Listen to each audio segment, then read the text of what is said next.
I was deeply troubled by the news this week, which I hope most of you were as well. The accounts, no matter which side of the fence or which party you're with or whatever those things, is distressing at the very least about separating kids from their parents. And while there seems to be, at least on paper, a temporary stay of some of this, early news this morning on NPR said that the government's admitting now that there is probably a small number of children that they can't connect to their parents. In other words, I lost your baby.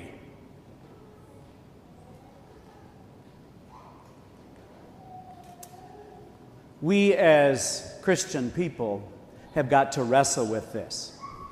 And one of the things that's just as distressing besides what's been going on is how people are talking about it.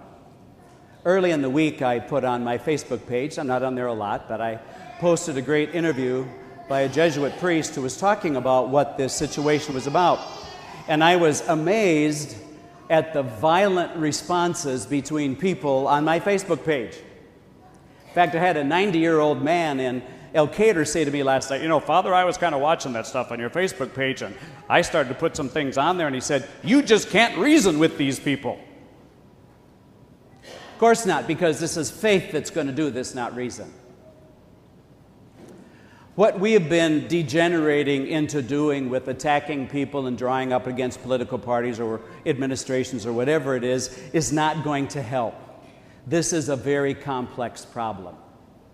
And I, for my part, would rather get my information from the American bishops because there's no lobby that's kind of padding their pockets on this.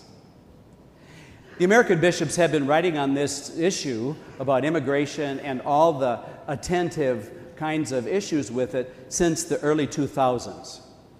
And so this is not a new thing. And so they've been giving, I think, some guidance and reminding us about what the fundamentals are. So my purpose this morning is just for us to help to take a look at what some of the clear facts are that help to set the parameters of this, that we as God-fearing, hard-working people have a responsibility to figure out how we're going to do this. God's given us the gifts and talents to do it. We need to be fearful enough about what the future could be by taking a look at this square in the eye.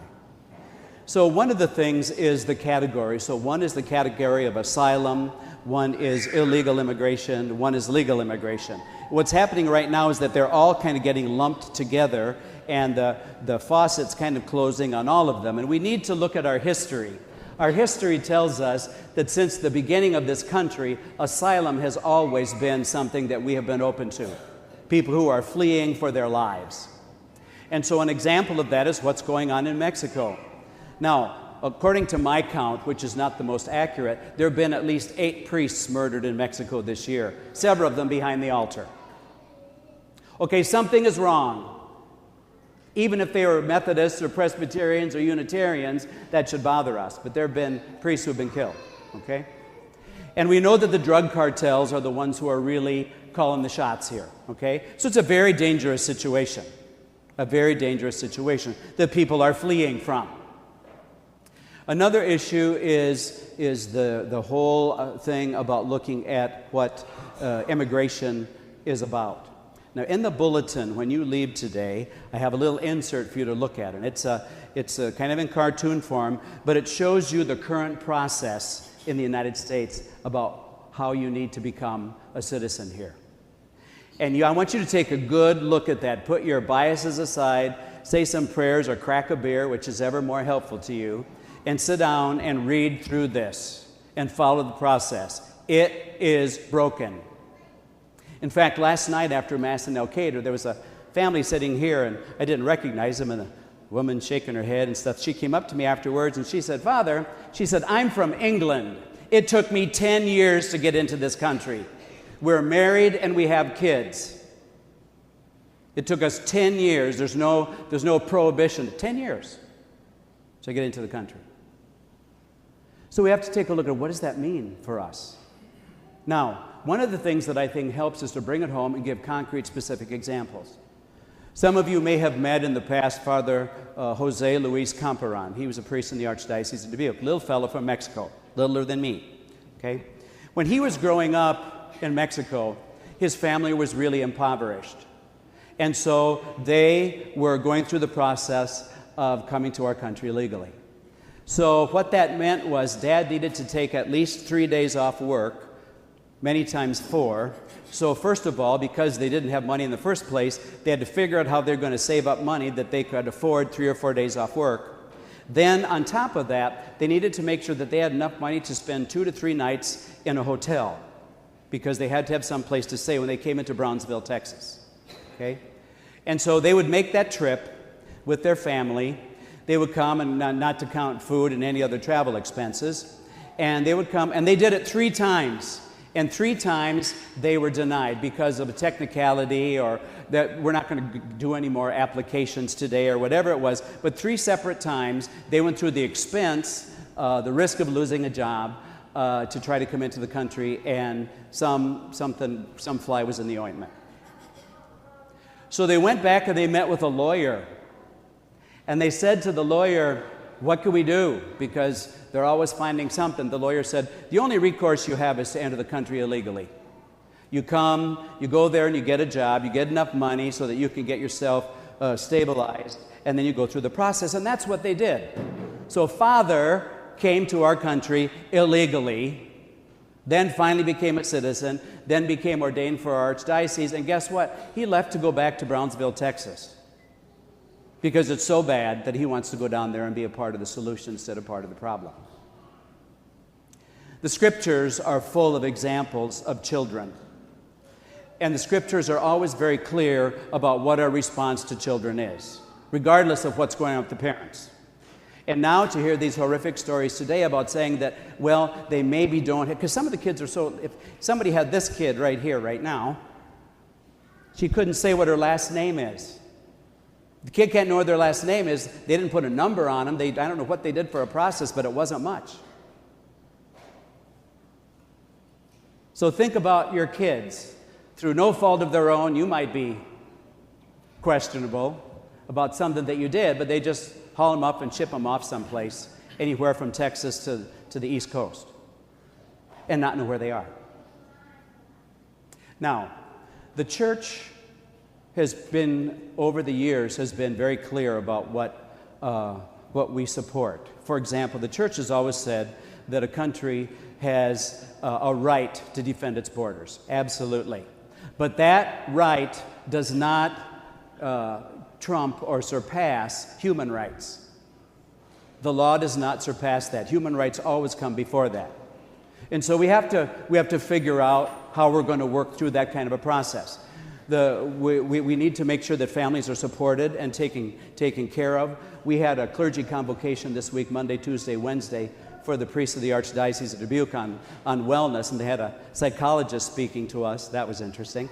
But one of the things that he used as an aside, referring to this current process, is he said he was very concerned because young children who are forcibly removed from their parents at this age can have some real severe emotional and psychological damage, some of which they won't recover from. We cannot stand behind the law and use that as an excuse. Good people have broken the law all kinds of times, and we have thought it's okay. It happened when the Irish came to this country. It happened when the Jews were being protected from the Germans. It happened when the slaves were being spirited out of the South in the Underground Railroad. We've done it all kinds of other kinds of situations. So let's not draw ourselves up and make ourselves self-righteous about this. And I have no information to back this up, but I suspect in my heart that if these kids were blonde hair and blue-eyed, this wouldn't be happening. Now, you can try to wrestle with this yourself, but one of the things we have to accept is that this is not a current administration problem.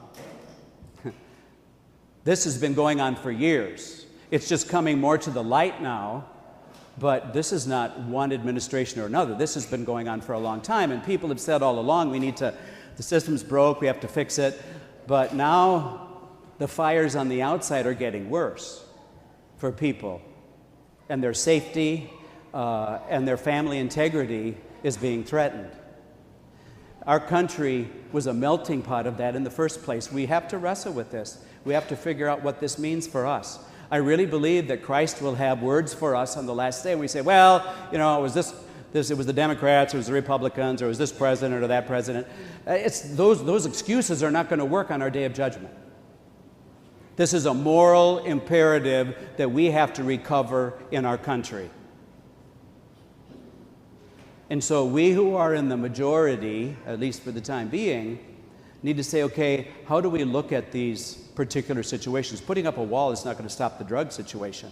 We have to figure out how to help those countries take care of that. That's just one example. So it's bigger than just putting a plug in a hole so that people don't get in. It's about what is the human condition that's going on that we need to take a look, and that's where it takes good, thoughtful people who, instead of demonizing each other and getting into, I can't believe some of the things that good people are saying to each other as a justification. We need to have civil, thoughtful dialogue as we wrestle with what this means. Okay? So we're all too willing to have people come to our country and work for wages that none of the rest of us are going to work for, and then try to punish them for trying to make a decent living for their family.